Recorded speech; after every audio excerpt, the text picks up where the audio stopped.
My name is Pierre Laguerre. I'm the founder and CEO of Fleeting. Fleeting is a marketplace that matches vetted CDL truck drivers to trucking companies for on-demand to help them maximize their trucks 24/7, and also helping truck drivers make more money, live a healthier lifestyle, and spend more quality times with his loved one. Hello, my friend. How are you? I'm doing great. About yourself? I'm doing great. It's so interesting because truckers are literally up there with superheroes for the nurses, the doctors, supermarket workers, the truckers. Without the truckers, we're not getting all the things. So why did you start this company? What was that essence of I'm gonna support the truckers? Yeah, I've been in the transportation space for about 17 years. Started as a driver myself, built a staffing agency, and built a trucking company. Having spent that time in trucking, I've realized so many pain points, especially on the driver's side. I was a driver myself. I know what it was like being on the road for 30 days and only coming home 2 days to see my family, missing birthdays and holidays. Pretty much the food that we're eating on the road is not the best choices of food they have there. So it's just kind of like my own personal experience to see how hard truck drivers work, and somehow, society kind of overlooked at them. And, everybody's building great technology to bring optimization in trucking, but not one company focusing on how do we change the drivers' lives? How do we focus on the driver and give them a better way of life and help them become a better trucker? So that's the reason why I felt like it was my mission to go out there to solve that problem, because I've been in it for 17 years and I had all the experience from being on the road myself and from running my own operation and dealing with the high expensive cost of running a trucking company. What are the what are the highs of being a trucker? What are the lows of being a trucker?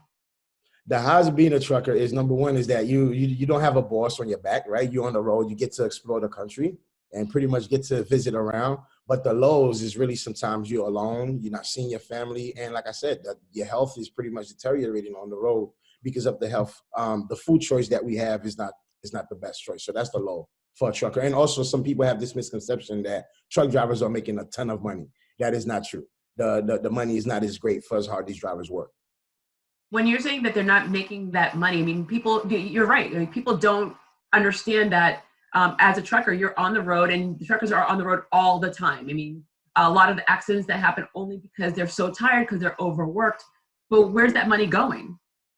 Yeah, so a lot of things. So that's a very interesting question, right? So when a truck driver, whether he works for a trucking company directly as an employee or he owns that truck himself, there's this thing where, we have the brokers that's in between that's giving the load to these companies, and the brokers are taking a huge percentage of that load. So that money is pretty much, by the time it gets to the driver, it's pretty much nothing much. The driver can barely take care of his truck. He can barely pay his insurance. So pretty much all that cost, all that money is going into fuel, pretty much driver retention, pretty much regulation.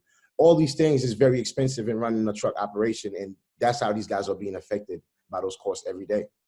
So how has your company changed during this time? We are dealing with a historic moment in time. And right now, the only cars that you do see, you see very few cars, and they're usually the essential workers. But if it's not an essential worker, it's a lot of trucking out there.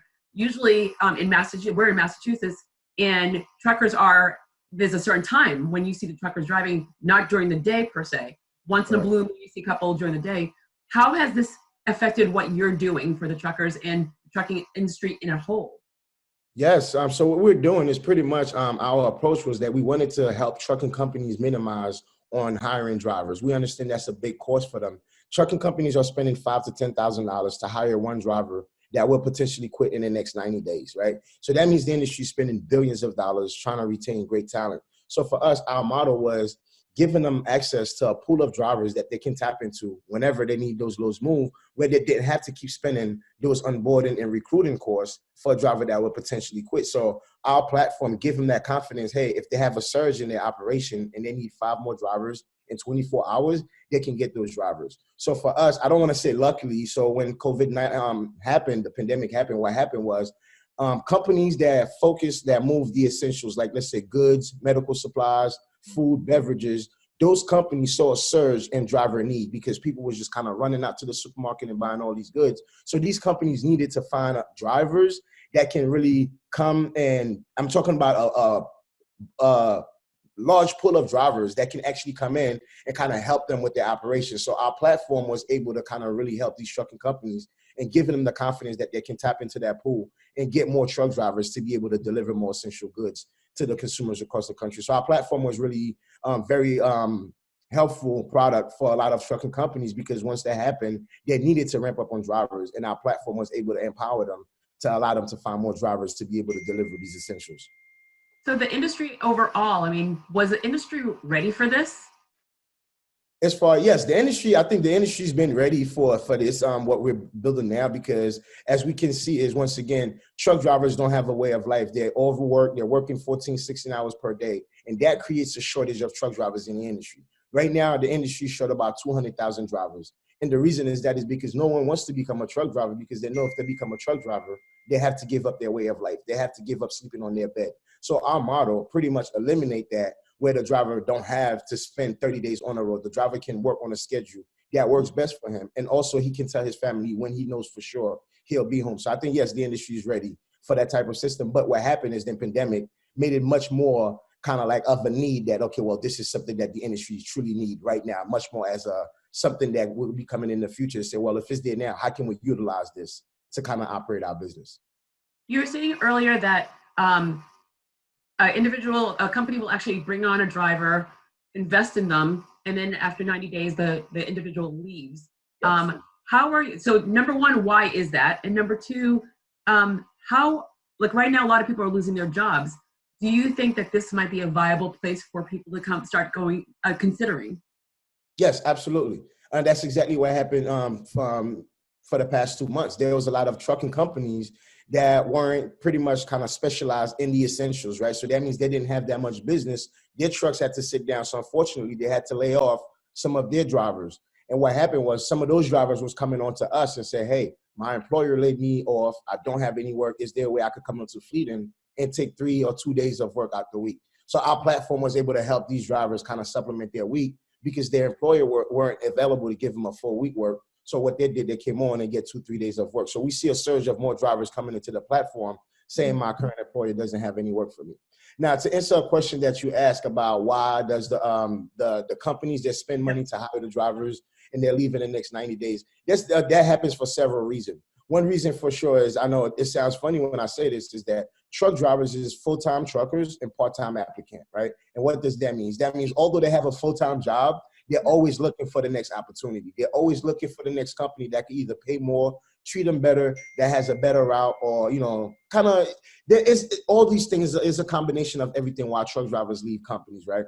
And then also too, you have to understand truck drivers, if they work 3 days and then they take 2 days off, their employer may write them off, right? If they have a family emergency, they'll call out, they run the risk of maybe getting terminated as well. So it's a very demanding job, and trucking companies doesn't have the bandwidth to provide flexibility. So this is why it's kind of like a bad culture of a revolving door. A driver come in, spend 90 days and then leave out, and then it's just kind of repeating the same process over again. But that's billions of dollars they're losing annually in that process.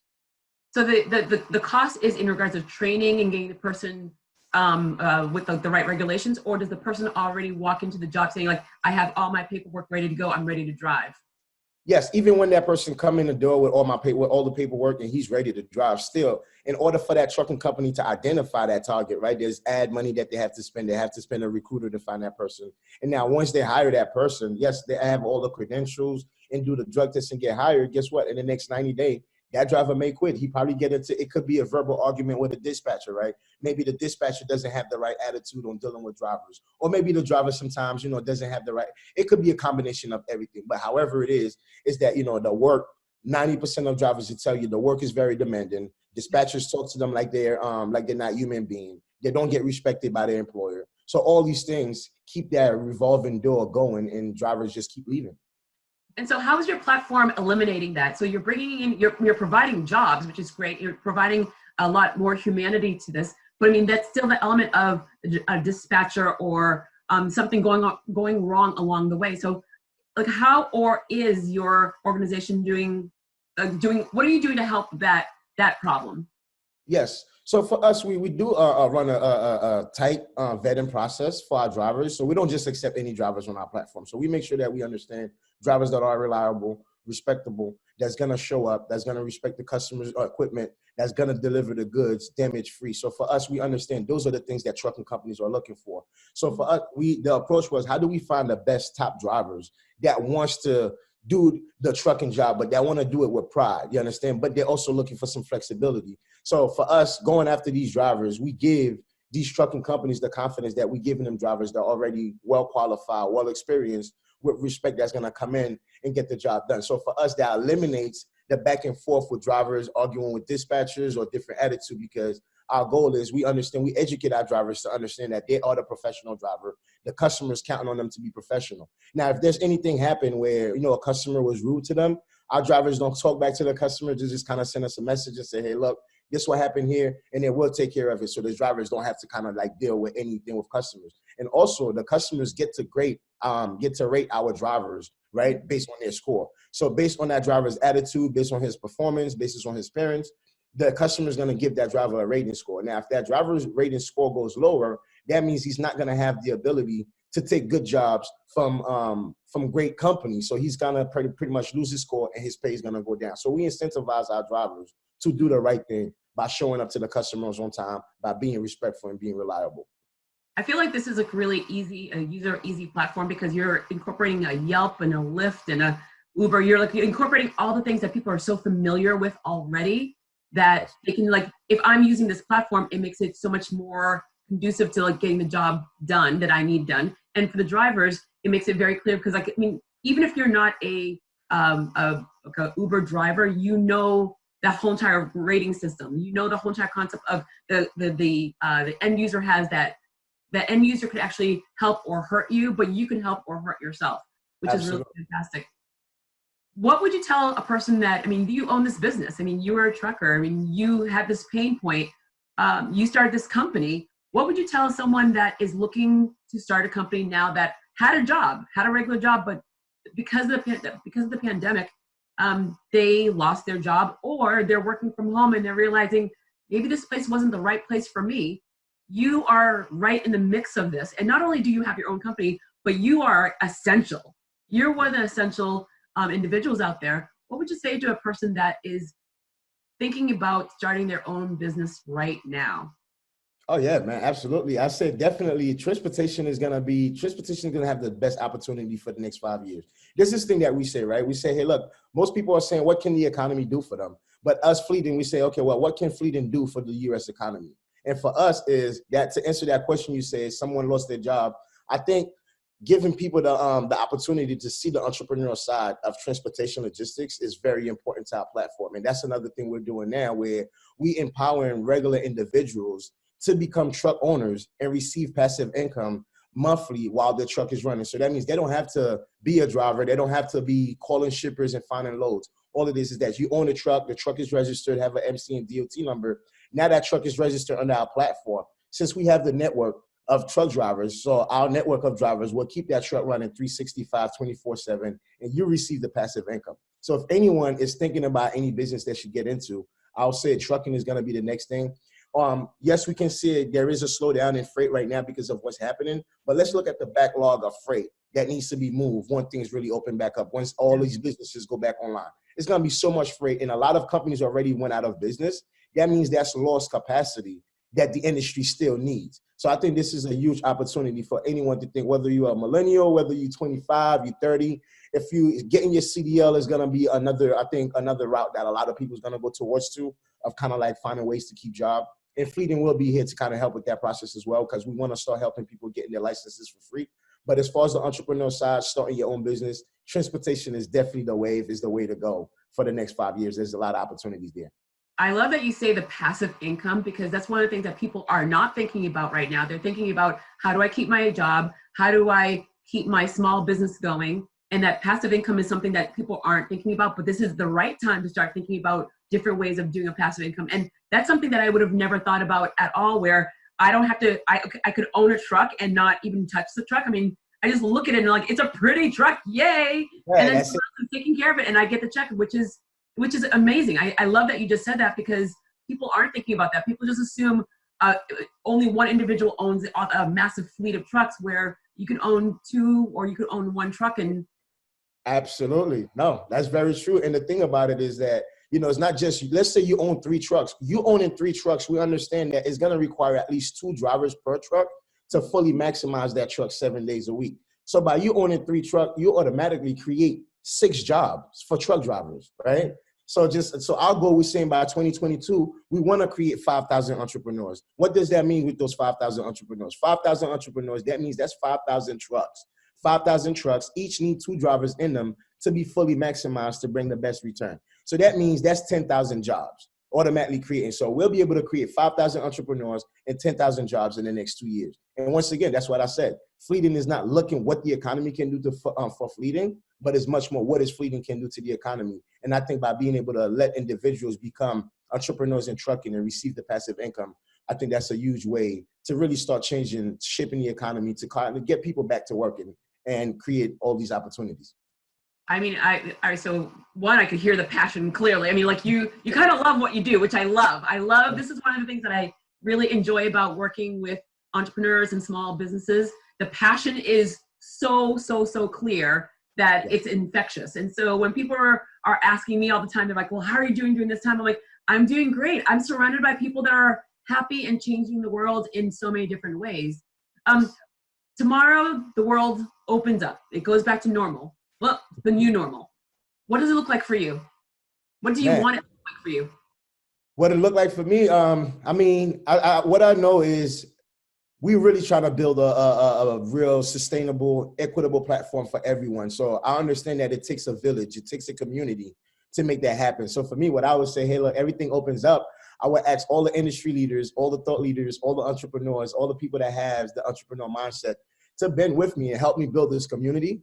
And, whether you're an investor, whether you're in transportation logistics, whether you're a shipper, I would say, hey, look, how do we get together and build this community and create this platform where it's a win-win for everyone, for the shipper, for the trucking companies, for the drivers, and for the entrepreneurs. So for me, I think it's very important that I build that community and send that strong message to get people together so they can now start making some money in trucking as well. Another thing is we are the consumers, right? We consume every day. The reason trucking exists is because of us, right? Because we need our milk, we need our food, we need our bed, we need the garbage taken out. So these drivers exist because of us, because we also have a need. So imagine now we able to make some money on the things that we're already consuming every day. So that's what I want to bring to the community, the people, and kind of let's start looking at trucking of a way to kind of help everyone financially through this crisis.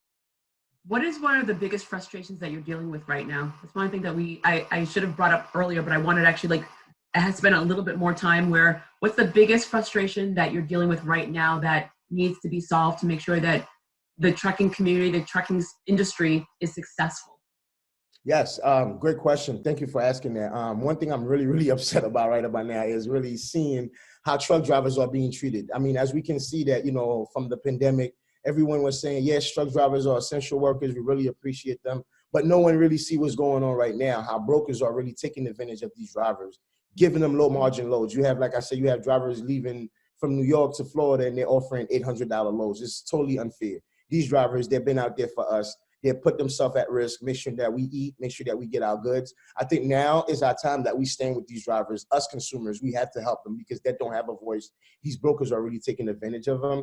They don't know how they're going to feed their family. They don't know how they're going to pay their truck note. I have drivers or small companies reaching out to me and say, Pierre, how can you help me? I'm ready. I'm getting ready to lose my business. I have 3 trucks. I'm getting ready to put my son in college this year. What do I do? These brokers is really killing me. So for me, I think is we have to bring more awareness into trucking and the pain point that there is and how these drivers are being affected every day.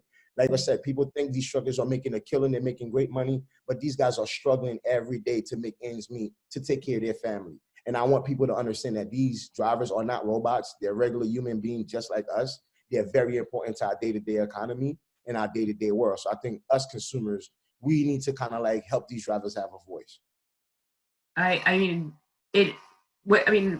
I saw your post on LinkedIn. I've been watching all these like hot, like the amazing stories. And I say amazing stories on all the television programs about the truckers, but they didn't align. And this is why I wanted to talk to you the most, because what I'm seeing on TV and what you're saying didn't align. But when you're talking, when there's a microphone in front of a trucker, not the industry, but a trucker, they're aligned with you. And Absolutely. less and less people are asking the truckers how they're feeling, what they're doing. There was one thing that I heard and it broke my heart, and it was just yesterday, where we're finding less and less places to eat. We can't Yes. find places to eat because we're on the road and more places are shut down, and we have to eat. And we Yes. have to eat something sustainable, and also just being somewhere where it's safe, because before we could go somewhere and there's like many truckers or many lights, and there's the safety of us being out there as well. So safety, meal plans, then you're dealing with the brokers. Yeah, the truckers are getting hit. Yes. I'm sorry, you said something. I was like talking, so No, I said their hygiene is where places for them to take showers, use the restroom. Yeah, those all problems that they're facing on the road. yeah, and I think that's one of the. I mean, I took my first road trip after 90 days. I like actually went to go see my best friend, and she lives like on the border of Cape Cod.